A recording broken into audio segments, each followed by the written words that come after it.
Alright, what's good, everybody? Dean and Streets 21 here. Let's see. Basically, been chilling on DN. Stopped playing Spellbooks for a little bit and decided to pick up Madolche's. Basically, it's kind of like an answer to what Medical Capital G said about Shard of Greed. He says it's a good card and like back row heavy decks. And then this one stupid motherfucker on here, I did like the best Yugi something, stupid shit. He was talking about saying I'm a noob and all that kind of shit. I say, you know what, motherfucker? I'm challenging you to a duel using Madolche's with Shard of Greed. If I beat your ass, you can't call me no noob. But apparently, just because the brother ain't, went to no regionals in about good 6, 7 years, ain't top nothing, it's supposedly a new. But I'm on here beating niggas like with ranks 2, 3,000 and all that type of shit here. But anyways, I'm like, let's see. First day I tried it, I was 1-0. Played against a burn deck, really good guy. It was a lot of fun. I mean, it was down to the wire in game one. Just by like 200 points, he beat me. And then like game two, I just like tiramisu looped his ass over and over again. This just damn near busted. But then the next day I went 0-5. It's just I tried the tour guide engine in here. Thought it might give us more consistency, but it just fucked it up really bad. And then later on, and then the next day, well, of course today, which is it's not Friday, but yesterday Thursday, uh, take out the tour guide engine, modify it a little bit more, and been testing with it. So far, it's really good. I mean, right now I'm like 7-0, which is like wow. Consider the fact I only played with the deck for like 3 days in a row, so it's like I'm still learning more about the deck, but it's a lot of fun. But for me, this is my Dolce build. We have our two Cruficents. Basically, the Compose bounce back up Dolce card gains a level 1 extra 300. Pretty good beater with the Chateau. Then it goes to 23. Then Magdalene, the Stratos of the deck. No need to explain her. My favorite is Message Gelato just because with Mufalite, you grab out the ticket or the Chateau or Palooza. I mean, you grab your essential key pieces in, like with Chateau, I guess he or she, I'm gonna say is a he. He goes to 2100, attack points, which is pretty beasty. So I mean, he can run with T Kings and all that, so I don't have to worry about none of that. So it was like two in him, two Cruficents, and then three Mufalites.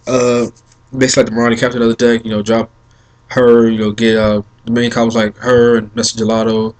Grab either the ticket or Chateau.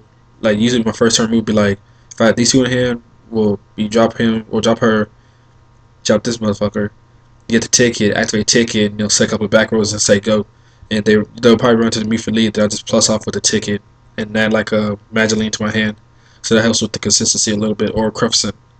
So there's definitely some synergy here with just these 2, 4, 10 Madolche monsters. Yeah, that's pretty much it.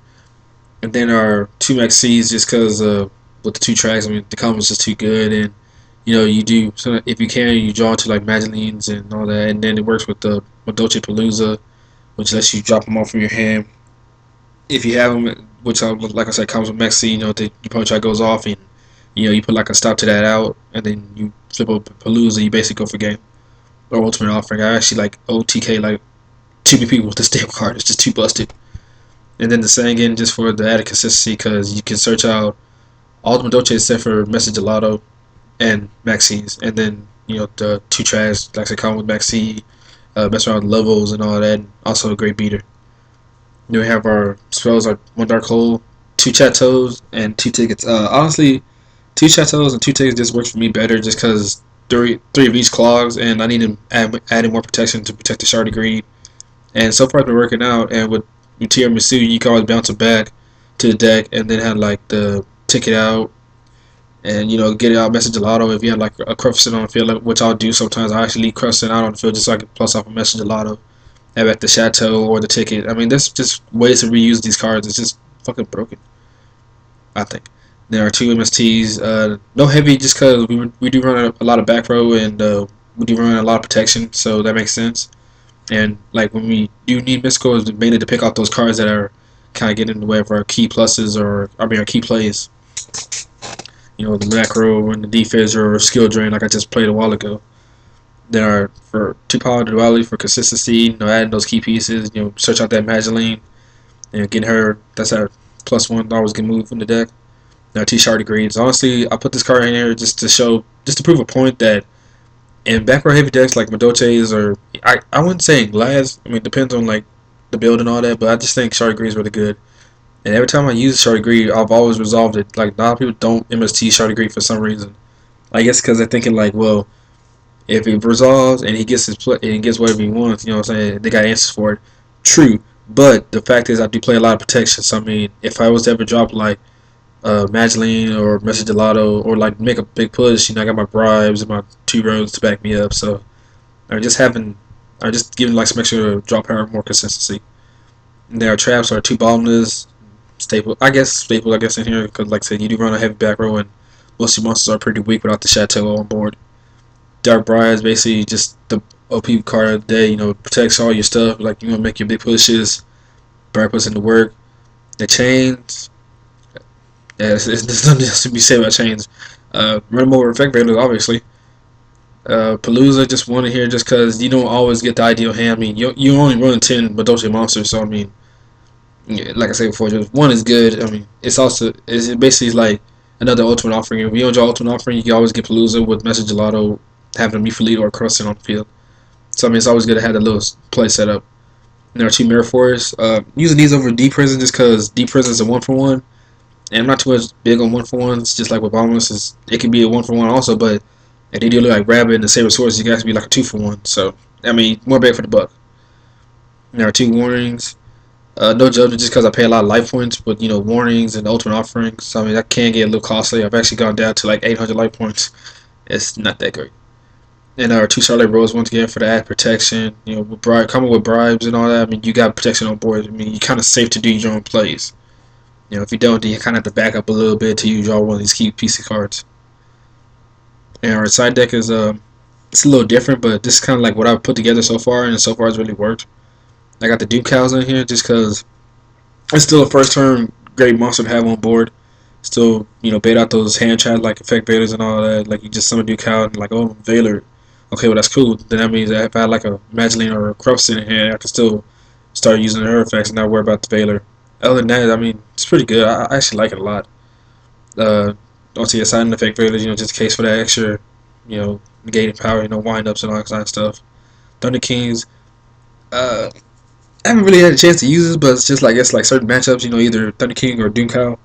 But 9 times out of 10, I probably use the Doom Cow just because it can negate flat-out monster effects. So, and it's kind of like a 1-for-1 also. And there are 2 lances. 2 lances basically like if I wanted to, I could like start out the degrees and go for lances, and just kind of make sure my players are more stable and keep going in. 1 heavy storm for like burn decks and all that, because sometimes 3 MSTs, well 2 MSTs just don't get the job done. Then the 3rd MST, like I said, same thing with heavy. 1 switch down for the gear gears and all that. No Cyber Dragon in here, actually kind of surprising, just because. I mean, I guess I probably could use Cyber Dragon. Just don't. I really didn't have any room in the extra deck. I'm still testing with it, but this is what I came up with so far. I haven't ran into any gear gears and nothing like that, so those are doing pretty good. Then if I had ran into anything like that. 2 Imperial Iron Wall, basically just for like macro rabbit, anything with removal, because Madolches don't get their effects when they're removed, unfortunately. So flipping this up, basically make sure that the loops keep going and all that, and this is actually pretty good against agents, just because they can't. I actually played against the agent guy. I cleared his board, and he drew it to a card. I'm thinking to myself, okay, if it's Hyperion, I'll fucking lose. So I flipped up Imperial Iron Wall during his draw phase. He couldn't summon it. He had no Valhalla or nothing. So it's kind of just a dead card in his hand. So I mean, this really put in work. And the Shadow Imprisoning is basically for Dark Worlds and Sectors, any Dark deck GKs. I'm still working on how to try to defeat that deck too, because the Necro Value really hurts the deck, because they do hit the graveyard first and then they go to the deck. I don't know if they work around that or not. I'm gonna have to look into it. Then our extras are 2 Stardust Dragons for the Starlight Roads, obviously, Abyss Dweller, Fairy King. You do run Earth monsters, and Corruption, Madeline, and Message Gelato can't go. Well, Corruption can be level 4, but Message Gelato and Madeline are level 4, so they work out well. The Leviair, just in case you want to bring some stuff back from the ban zone, reuse it. And there are 2, basically our 2 Queen Tiramisu, busted bitch at the game. She is so awesome. I didn't think I was going to like Madolche. I thought it was just a little cheap fun hazard deck and all that, but it's pretty good. I like it. If I had all the money for the cards, I actually would have built this deck. I mean, they're pretty cheap now, but just money's tight nowadays. A brother is broke. Maestro, Staple, Leviathan. Once again, you do run level 3s, and it's a beater. And it does self degrade for Tiramisu. Giga Brilliant, once again, booster. I mean, you can get Tiramisu to 3,000. if that's on the board with Chateau, and of course you do its effect. Utopia, Black Ship of Corn, Soul Mountain. Basically like one of my new favorite cards. I actually used this in a duel before, like my very first Madolche duel.